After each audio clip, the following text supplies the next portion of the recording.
Olá, meu amigo, minha amiga internauta! Receba o nosso amplex fraternal e sejam todos muito bem-vindos ao nosso canal. Eu sou Nelson Xavier e estou aqui em busca do autoconhecimento, navegando por esses mares a fim de me conhecer. E espero que você possa fazer parte dessa jornada comigo. E para começar, eu gostaria de saber se você já sentiu raiva.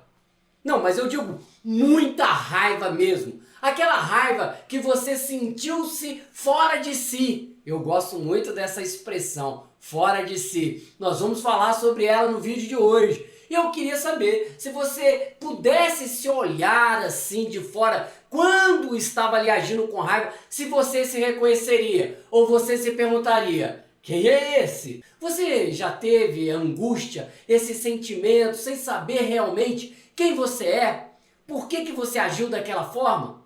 Essa vontade de não existir, de não querer estar vivo?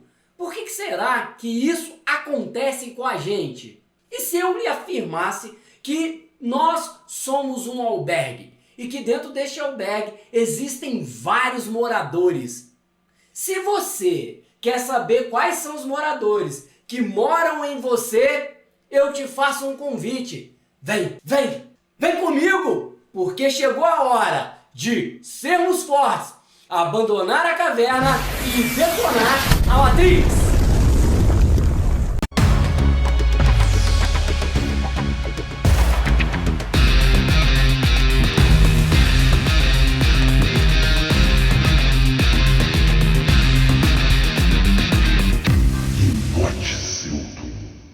No vídeo passado, eu conversei com aquela versão mais severa de mim mesmo. Se você não sabe do que eu estou falando, clique aqui no card e assista o nosso outro vídeo. Bom, eu conversei com uma versão de mim mesmo e nós falamos um pouco sobre a janela de Johari. Criada pelos americanos, os pesquisadores americanos Joseph T. Luft e Harry Engel, e eles então falaram desse mecanismo que analisa o nosso comportamento e faz um mapeamento do nosso comportamento diante a nós mesmos e diante aos outros. Eles então distinguem 4 áreas. A janela de Johari apresenta uma área aberta. Essa área é uma área onde a percepção é mútua. Tanto eu quanto as pessoas que convivem comigo conseguem identificar as características que se apresentam. A pessoa se vê da mesma forma que os outros a veem. Há abertura e franqueza na relação quando essa área é explorada. Quando há problemas, eles são conhecidos e enfrentados por todos da mesma forma. Como você vai se identificar? No meu caso, sou muito transparente, as pessoas conseguem perceber normalmente o que eu estou sentindo, o que eu estou pensando, eu não faço nem muita questão de esconder. E normalmente, quando eu estou desagradado com alguma situação, mas não posso me manifestar falando, as pessoas conseguem perceber pelas minhas caras e bocas. Você conhece alguém assim? Que você olha para ela e consegue fazer a leitura do corpo, porque o corpo fala e vê que ela não está gostando daquilo que está sendo falado. Então eu sou sincero, sou alegre, tenho disposição para o trabalho. Essas são características que eu reconheço em mim e muitas pessoas que estão ao meu redor também conhecem, tanto das qualidades quanto dos defeitos. Tenho tendências a ser perfeccionistas, a ser exigente, eu identifico e os outros também. É muito aberta essa parte dessa característica e dessa janela de Johari. Há uma área chamada desconhecida. Nessa área, nem o indivíduo, nem os outros percebem o que ele é ou as características latentes. Ela está realmente desconhecida. Desvendar essa área significa um grande passo para o desenvolvimento pessoal. Como as pessoas não sabem, nem ele, você é impaciente, você é ansioso, ele é teimoso, como ele é orgulhoso, nossa, como ele é vaidoso. Será de quem que eles estão falando? Há também uma área encoberta. É aquela área em que o indivíduo se esforça para que ninguém veja o que está de verdade dentro dele. Eles usam uma máscara para convencer os outros. E aquilo que realmente é de verdade e ele não quer que os outros saibam, ele se esconde. Ele esconde e se esforça para que ninguém descubra. Ele está sempre em guarda para que ninguém detecte o eu real. Talvez diria assim: se as pessoas soubessem quem eu sou, nem me receberiam nas suas casas. Imagina se eles souberem o que eu penso. Ela jamais poderá descobrir isso. E isso eu não vou contar jamais para ninguém. Há a área fechada. Na janela de Johari encontramos a área fechada, ou seja, aquela área em que os outros identificam nele características que ele desconhece em si. Nossa, ele é tão orgulhoso. Nossa, como ele é orgulhoso, age como se fosse melhor do que todos. Ela é muito ciumenta, mas fala que é amor. Ele é um mão de vaca, um miserável, mas diz para todo mundo que é econômico. A janela de Johari é formada por dois processos que se intercruzam e formam as 4 áreas. Um processo é o processo de exposição, aquela em que o indivíduo se mostra aos outros. E existe também o processo de feedback, aquele processo, aquela parte em que ele depende da informação dos outros para conseguir se mapear. Poderíamos dizer que cada área dessa tem moradores distintos, por facetas diferentes. Todos são submetidos a um síndico, que é responsável por esse albergue que somos nós. Rubem Alves vai explicar a teoria pra gente. O corpo C é uma unidade biológica móvel processadora de informações elétricas, reações do tipo SR e simbólicas, imagens, palavras. As informações simbólicas encontram salvas na memória da dita unidade. Soa a forma de programas P, em tudo semelhantes aos programas de computadores. A unidade C funciona de acordo com a lógica de programa simbólico ativo no momento, sendo que eles podem ser ativados por uma ampla variedade de símbolos. Rubem Alves apresenta no seu texto as teorias dos sociólogos do conhecimento, Berger e Luckmann, na construção social da realidade. Eles dizem o seguinte, que os animais são o seu corpo. Os homens têm o seu corpo. Tudo que os animais são está escrito na sua programação biológica. Então, por isso que sabiás cantam sempre do mesmo jeito, as aranhas sempre fazem as teias do mesmo jeito, os caramujos vão fazer as conchas sempre do mesmo jeito.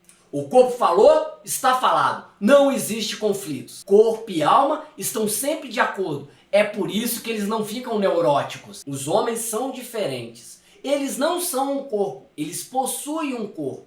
O corpo é como se fosse uma morada. Por isso que eles podem se ausentar. Você já ouviu a expressão, ele ficou fora de si? Ou eu estava fora de mim? Olha que engraçado. Quer dizer que a gente sai. E a gente diz isso quando? Quando a pessoa tem atos incomuns que não são naturais que ela faça cotidianamente. Mas se ela não fez, quem foi que fez? Se o dono do corpo era o senhor ABC e se ele estava ausente, quem será culpado daquele ato que foi feito por alguém? O corpo foi o mesmo, mas quem fez aquele ato não foi o senhor ABC. Imagine comigo e com o Rubem Alves. Se nesse corpo não houvesse apenas um morador, mas vários que eventualmente tomasse posse desse corpo. Somos muitos vivendo no mesmo corpo. O corpo é um albergue. E ele ainda usa a lembrança daquela passagem bíblica em que Jesus conversa com o endemoniado e pergunta o nome dele. E ele diz, chamo-me Legião porque somos muitos. E aí Rubem Alves acaba concordando com essa resposta porque são muitos vivendo dentro de nós. Porém, todos esses seres, essas entidades que vivem em nós estão sob o domínio de um síndico, que é aquele que, via de regra, se apresenta. Mas, de vez em quando, o síndico é despedido e o albergue vira um caos, porque cada hora uma daquelas entidades que vive ali quer tomar a frente e quer comandar aquele albergue. Os moradores são muito diferentes entre si, com pensamentos e sentimentos diferentes. Alguns chegam a se odiar, mesmo tendo que viver dentro da mesma casa. O ódio de alguns pelos outros chega a ser tão grande que eles tramam a morte um dos outros. E aí, quando isso acontece dentro do corpo, para fora quem vê chama isso de suicídio. Quando o indivíduo não suporta conviver com aquela entidade e para terminar com o seu sofrimento, ela tem que fazer o quê? Acabar com a casa onde todos moram. Rubem Alves tentou fazer um inventário sobre as entidades que moram em nós. Freud destacou 3. Fernando Pessoa, nem sei quantos. O espírito endemoniado, o demônio que conversou com Jesus, falou que era uma legião.